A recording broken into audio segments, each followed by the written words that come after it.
ख़बर शामिल कयूं पिया रुकन बुरडा खां। एसटीपी तालका सांगड़ पारां पार्टीअ जी 31 योम तासीस जी तक़रीब एसटीपी सांगड़ ते कई वई। तक़रीब में एसटीपी जे ज़िलई अॻवान जवाहर जूनेजो, सलीम डायरी, सनी जूनेजो, वली मोहम्मद मंगरियो, अयाज़ जलबानी ऐं ॿियनि पार्टी अॻवाननि पार्टी सालगिरह जो केक काटियो। उन दौरान एसटीपी ज़िलई सांगड़ जवाहर जूनेजो ॻाल्हाईंदे चयो त डॉक्टर कादिर मक्सी जी क़यादत में एसटीपीअ जी 31 साला जिदोजहद सिंध जे ख़ुशहालीअ लाइ हिकु अहम साबित थी आहे। हुन चयो त मुतहदा ऐं पीपीए में इतिहाद थियणु का नई ॻाल्हि न आहे।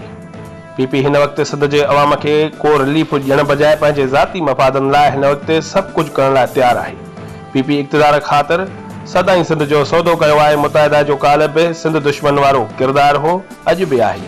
शाहनवाज़ नायक चयो त मुल्क तबाही तरफ़ वञी रहियो आहे। असांजा हुकुमरान तोड़े अपोज़िशन वारा मुल्क जी बहितरी ऐं अवामी मफ़ादनि वटां सियासी तौर ते कमु करण बजाए ज़ाती मफ़ादनि लाइ हिक ॿिए जे गिरेबान में हिन वक़्तु हथ आहिनि। जंहिं रिवायत खे डॉक्टर कादिर मक्सी जी क़यादत में एसटीपी सुठो नथी सम्झे।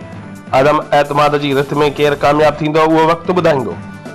असां अॼु डॉक्टर कादिर मक्सी जी सरबराही में सिंध ऐं सिंधी अवाम जे बहितरीअ लाइ कमु करे रहिया आहियूं। रिपोर्ट करे रहियो आहे जान मोहम्मद, WP न्यूज़ रुकन बुरडा।